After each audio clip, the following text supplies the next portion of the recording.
Palavra da Semana com Neville Johnson. Temporada 2. Episódio 7. Os Pioneiros.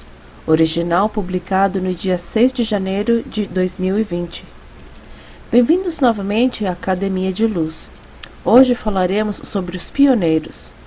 Na última sessão falamos sobre a formação de um reino que dominaria as nações da Terra, uma nova ordem mundial, um novo reino, e como ela está se desenvolvendo através do setor econômico, político, etc. Ou seja, uma nova ordem mundial bancária, uma igreja mundial. Vemos tudo isso acontecendo. Há um conflito entre a semente da mulher e a de Satanás, que agora está se tornando visível. Hoje falaremos sobre um conceito bíblico que é pouco entendido, que é o tema dos desbravadores. Esse tema é notado do princípio ao fim. Às vezes é mencionado na Bíblia como os primeiros frutos ou primícias. A fim de entender o que Deus estará fazendo durante os próximos anos, na contagem regressiva do final dos tempos, é necessário entender essa verdade. Basicamente, pioneiros são aqueles que vão à frente, antes dos outros, antes da maior parte da igreja, como corpo. Como exemplo, vemos Josué e Caleb, que entraram na Terra Prometida e voltaram com um bom relatório, dizendo que era possível entrar naquele lugar. Eles foram pioneiros, pois foram primeiro, voltaram para o corpo principal, ou seja, a igreja, e o preparou para que Israel inteira entrasse no lugar. Sabemos que naquele momento a maioria deles não entrou, exceto Josué e Caleb.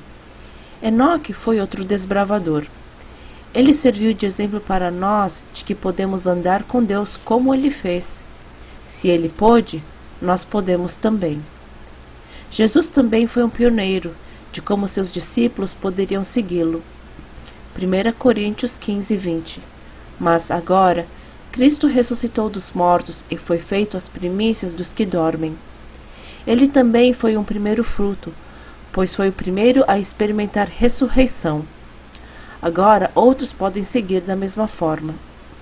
Verso 23. Mas cada um por sua ordem, Cristo as primícias, depois os que são de Cristo na sua vinda. Apocalipse 14, 4. Estes são os que não estão contaminados com mulheres. No original lê-se com a mulher, porque são virgens. Estes são os que seguem o Cordeiro para onde quer que vai.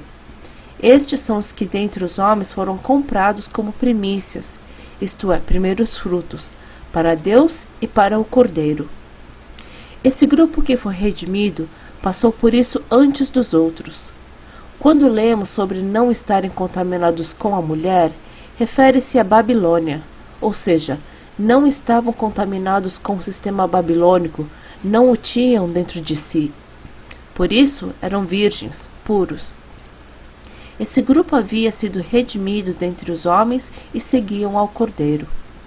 O grupo das primícias sempre é seguido por outro grupo. O diabo também tem seu grupo de pioneiros, mas com a coisa invertida. Vemos um grupo de anticristos que foram exemplos como Antíoco Epífanes, em cerca de 167 a.C., cujo nome significa Deus Manifesto. Ele odiava os judeus, saqueou o templo em Jerusalém e ali ofertou um porco. Ele simbolizou, foi um tipo de anticristo, mostrando o que aconteceria mais tarde. Alguns ensinam que Nero foi o anticristo. Não, ele tinha um espírito de anticristo, mas o anticristo real ainda não foi revelado. João menciona que muitos anticristos foram afora. Hitler, Stalin e outros mais foram pioneiros, apontando para o que ocorreria. É muito importante entender o princípio dos primeiros frutos, do contrário, haverá muita confusão.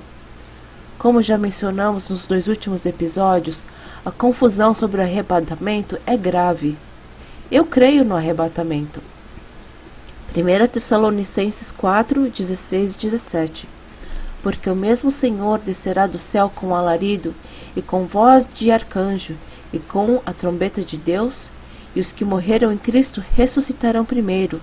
Depois nós, os que ficarmos vivos, seremos arrebatados juntamente com eles nas nuvens, a encontrar o Senhor nos ares, e assim estaremos sempre com o Senhor.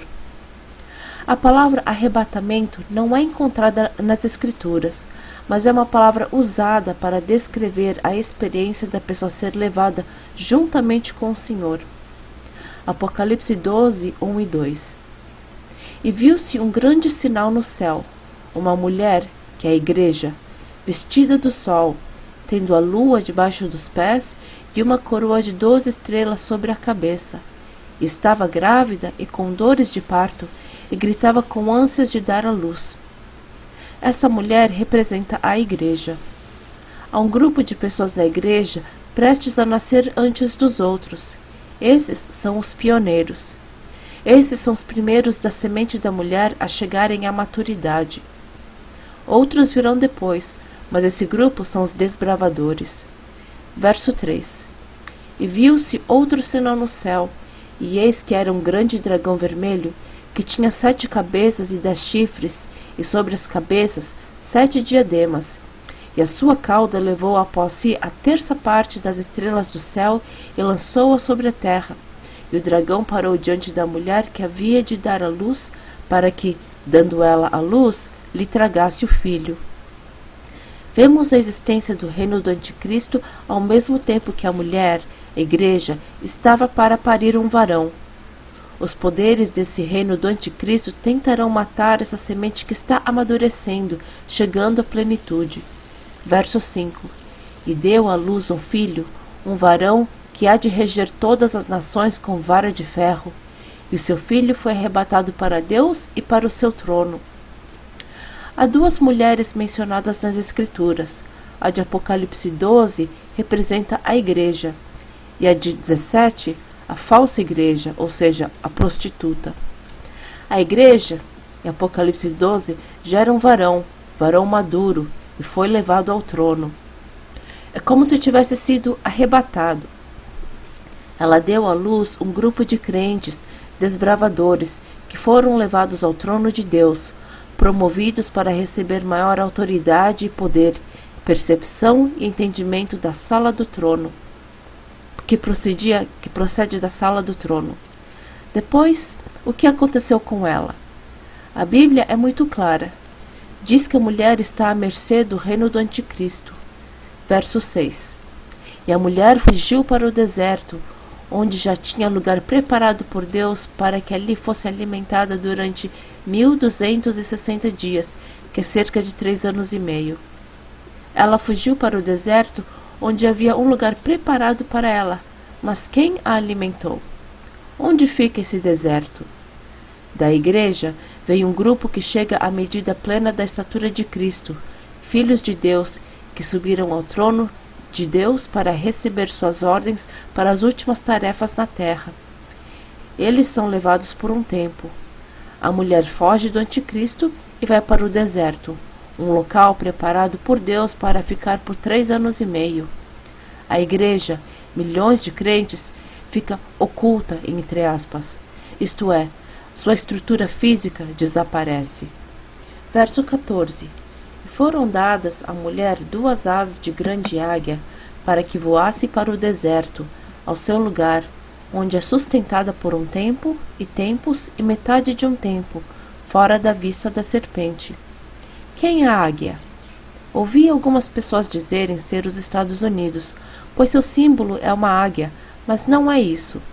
Águias simbolizam profetas, e as palavras proféticas, direções dadas à igreja naquele tempo, a ocultará, a levará para um lugar onde ficará protegida. O sistema de estrutura física da igreja desaparecerá, mas o povo permanecerá. No grego, a palavra deserto é eremos, que significa um lugar separado, solitário. Notamos que é um lugar no espírito preparado para esse povo. Ali, ela é alimentada por 3 anos e meio. O que está acontecendo?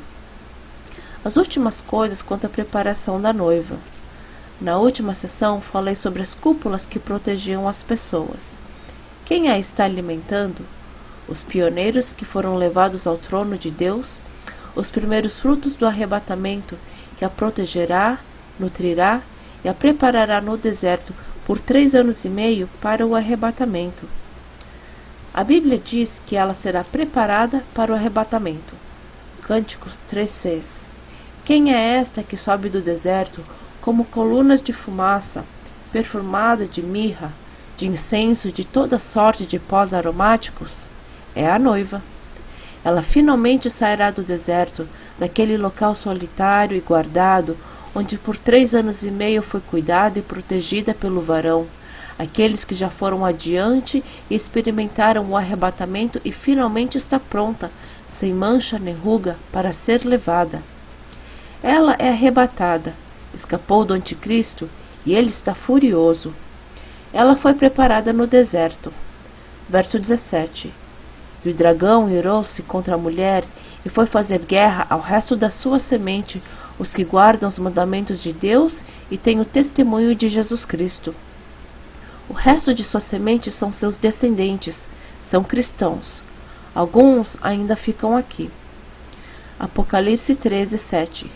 E foi-lhe permitido fazer guerra aos santos e vencê-los, e deu-se-lhe poder sobre toda tribo e língua e nação. Depois que a noiva foi arrebatada, os santos foram embora. Ele lutou contra os descendentes e venceu. Quem são esses? São cristãos, pois lemos que guardam os mandamentos de Deus e têm o testemunho do Senhor Jesus Cristo, que habitam no átrio. Eles não sobreviverão. Produziram somente 40 por 1. Pessoas que viveram no átrio, isto é, nunca passaram por transformação em suas vidas. Não puderam voar nas asas das águias, não conseguiram ouvir o que o Senhor estava comunicando para que fossem protegidos. Jesus estava lançando semente, as quais são os filhos do reino. Alguns produziram 40 por 1. Cristãos que ficam no átrio não produzem muito. Alguns produziram 60 por 1. Estes estão no santo lugar. Os que produziram 100 por 1 são o varão, os pioneiros, que foram adiante e prepararam um lugar para os outros.